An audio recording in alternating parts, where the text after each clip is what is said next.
다음으로 호주에서는 교통수단을 찾는 데 다양한 옵션이 있습니다. 그 중에서 자동차를 구하는 방법 중 하나는 딜러나 프라이빗으로부터 구매하는 것입니다. 호주에서는 자신의 차량을 소유하는 것은 한국에서 마찬가지로 원하는 시간에 원하는 곳으로 이동을 할 수 있습니다. 자동차 소유에는 초기 비용과 유지, 보수 비용이 포함되므로 이를 고려해야 합니다. 대표적인 차량 구매는 자동차 딜러십에서 구매하는 방법이 있습니다.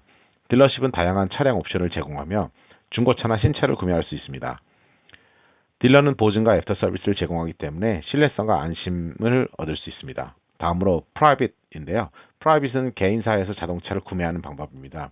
이 경우 온라인 플랫폼이나 광고를 통해서 개인이 판매하는 중고차를 찾을 수 있습니다. 개인 간 거래이므로 가격 협상의 여지가 있을 수 있지만 보증이나 서비스는 딜러와는 다를 수 있습니다. 자동차 구매 방법은 개인의 우선순위와 예산에 따라 다를 수 있습니다.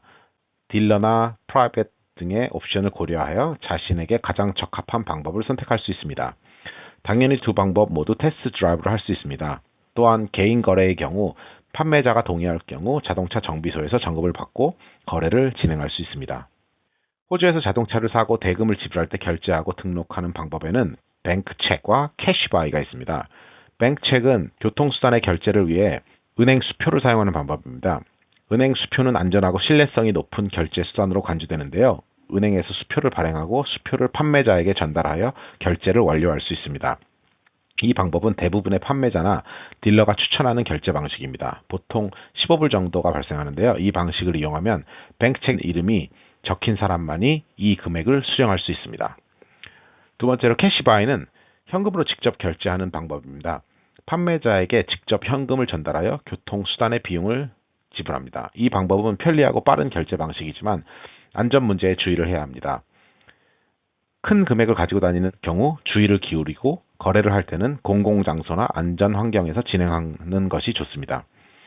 교통수단을 구매할 때에는 개인의 편의와 안전을 고려하여 뱅크체크에 사용하는 것이 권장됩니다. 은행 수표는 안전하고 신뢰성이 있으며 거래 과정에서도 보다 안전한 결제 방식을 제공합니다. 그러나 현금으로 직접 결제하는 캐시바이도 가능한 옵션이니 본인의 상황에 맞게 선택을 하시면 됩니다. 호주에서 자동차를 구매할 때 판매자에게 대금을 지불하고 레지스터, 등록하는 부분에서 Seller Disposal Notice, Buyer Application for Transfer of Registration과 같은 절차를 따라야 합니다. 첫째로 차량을 구매자와 합의한 가격에 구매하여 거래가 지속되면 자동차 구매자는 대금을 지불하고 등록 절차를 진행해야 합니다. 둘째로 레지스터 단계에서는 구매한 자동차를 등록해야 합니다. 등록은 국가도로 및 차량 관련 기관에서 수행되며 자동차에 대한 정보와 소유자의 세부 정보를 기록합니다. 셀러 디스포절 노티스를 통해 판매자가 자동차를 처분하였음을 공지해야 합니다. 판매자는 해당 기관에 자동차 처분에 관한 공지를 제출하여 소유권 이전을 알리게 됩니다. 마지막으로 Buy Application for Transfer of Registration을 통해 구매자가 등록 이전 신청을 해야 합니다. 구매자는 관련 양식을 작성하고 필요한 서류와 함께 등록 이전을 신청합니다. 이런 절차는 보통 프라이빗 거래에서 사용되는데요. 딜러십을 통해서 하면은 딜러들이 다 이런 절차를 수행해 줍니다. 이렇게 자동차를 구매할 때는 여러 절차를 따라야 하는데요. 이 절차들은 자동차 소유권 이전과 등록 과정에서 가장 중요한 요소들입니다. 이 절차들을 정확하게 따르면 자동차 소유 이전과 등록 과정을 원활하게 완료할 수 있습니다. 호주에서 자동차를 구매할 때 중요한 요소 중 하나는 보험입니다. 자동차 보험에는 컴프리헨시브와 third party 보험이 있는데요. 이 둘은 각각 다른 장점과 차이점을 가지고 있습니다. 먼저 컴프리헨시브 보험은 한국으로 말하면 full 보험인데요. 가장 포괄적인 보험 유형으로 자동차 손상 및 사고에 대한 보상을 제공합니다. 이 보험은 자신의 차량 손상, 상대방 차량 손상, 도난, 화재 등 다양한 상황을 포함합니다. 따라서 자동차 소유자의 차량을 전반적으로 보호하는 장점이 있습니다. 다만 컴프리헨시브 보험은 비교적 높은 가격을 가지고 있습니다. 반면에 third party 보험은 자신의 차량 손상에 대한 보상은 제공하지 않지만 상대방 차량 손상에 대한 보상은 제공합니다. 이는 자신의 차량에 대한 보호는 제한적이지만 상대방에 대한 손해배상에 대비할 수 있는 장점이 있습니다. third party 보험은 가격이 상대적으로 저렴한 편입니다. 마지막으로 액세스 피는 보험 청구 시 자기 부담금을 의미합니다. 일반적으로 보험 청구 시 일정 금액을 자기 부담금으로 지불해야 합니다. 컴프리헨시브 보험의 경우 자기 부담금이 높을 수 있으나 third party 보험의 경우 상대적으로 낮은 자기 부담금을 책정할 수 있습니다. 컴프리헨시브와 third party 보험은 각각 다른 보장 범위와 가격 구조를 가지고 있습니다. 자동차 소유자는 자신의 운전 스타일과 차량의 가치, 예산 등을 고려하여 적합한 보험 유형을 선택해야 합니다. 호주에서 자동차를 운전하기 위해서는 운전면허증인 driver's license가 꼭 필요합니다. 한국에서는 운전면허를 이미 소지한 경우 호주에서도 일정 기간 동안 한국 운전면허증을 통해 운전할 수 있는 Driving with an Overseas License 제도를 이용할 수 있습니다. Driving with an Overseas License는 한국 운전면허증을 호주에서 인정받아 사용하는 것을 의미합니다. 다만 주의해야 할 점은 한국 운전면허증이 영어로 발급되지 않은 경우 번역 문서가 필요할 수 있습니다. 이러한 운전면허 인정 제도를 이용하면 호주에서 일정 기간 동안 운전을 할 수 있으며 해당 기간 동안 한국 운전면허증을 항상 소지하고 있어야 합니다. 그러나 주의해야 할 점은 호주로 장기 체류하거나 시민권을 취득하게 되면 호주 운전면허증을 취득해야 한다는 점입니다. 운전 시에는 항상 교통법규를 준수하고 안전운전에 최선을 다해야 합니다. 호주의 도로 교통법규와 운전 규칙을 숙지하고 안전을 위해 주의 깊게 운전하시기 바랍니다. 또한 호주에서 이동하는 방법은 차량 소유 이외에도 다양한 대중교통 수단을 이용할 수 있는데요. 첫 번째로 버스는 도시간 및 도시 내 이용에 많이 이용되는 수단입니다. 버스 정류장에서 버스를 탑승하고 목적지에 도착하면 요금을 지불하시면 됩니다.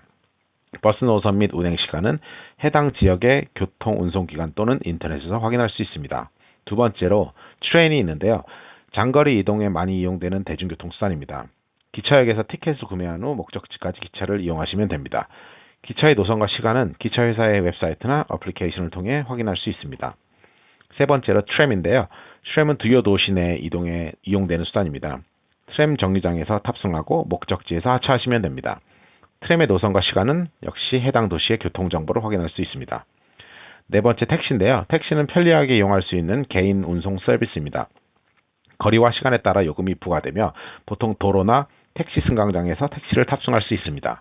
마지막으로 이번에 많이 사용되는 우버인데요. 우버는 온라인 플랫폼을 통해 호출해서 이동할 수 있는 개인 차량 서비스입니다. 우버 어플리케이션을 통해서 목적지와 출발지를 입력하고 운전자와의 연락을 기다리면 됩니다. 이렇게 다양한 대중교통수단을 이용해서 호주 내에서 편리하게 이동할 수 있습니다. 각각의 수단과 이용 방법과 시간표는 해당 교통기관의 웹사이트나 어플리케이션을 참고하시면 됩니다. 호주에서는 모바일 전화를 개설할 때 프리페이드와 온 더 플랜 두 가지 옵션이 있습니다. 첫째, 프리페이드는 선결제형 옵션으로서 통신사나 대규모 소매점에서 프리페이드 심카드를 구매하고 사용할 수 있습니다. 한국에서 사용하던 핸드폰을 호주에서 간편하게 심카드만 교체 후 사용이 가능합니다. 이 카드에 충전된 금액을 사용하여 통화, 문자 메시지, 데이터 사용 등을 할 수 있습니다. 사용량에 따라 필요할 때마다 카드를 충전해야 하며 이용 가능한 서비스 및 유효 기간은 카드의 조건에 따라 다를 수 있습니다. 제 경우 한 달에 25불짜리 RD 모바일을 사용하고 있는데요. 한국을 포함한 다른 나라에 무제한으로 국제 전화를 걸 수 있는 것이 가장 큰 장점입니다. 둘째, 온 더 플랜은 통신사와 계약을 체결하여 특정 요금제에 가입하는 방식입니다. 통화, 문자 메시지, 데이터 사용 등의 서비스를 월별 요금으로 이용할 수 있으며 계약 조건에 따라 추가 혜택이 제공될 수 있습니다. 한국과 마찬가지로 일반적으로 12개월 이상의 계약 기간이 요구되며 계약을 해지하려면 일정 절차와 조건을 따라야 합니다. 프리페이드와 온 더 플랜은 각자의 장단점이 있습니다. 프리페이드는 유연하게 사용량을 관리할 수 있고 계약 없이 필요한 만큼 충전하여 사용할 수 있습니다. 반면에 온 더 플랜은 정기적인 요금을 지불하면서 일정한 서비스 혜택을 받을 수 있으며 장기적으로 사용할 경우에는 비용의 절감의 장점이 있을 수 있습니다. 이렇게 프리페이드와 온 더 플랜은 모바일 전화를 개설하는 두 가지 주요 옵션입니다. 개인의 사용 습관과 용도에 맞게 선택하시면 됩니다. 각 옵션의 이용 방법과 제공되는 서비스에 대해서는 해당 통신사나 웹사이트, 고객센터를 참고하시면 자세한 정보를 얻으실 수 있습니다.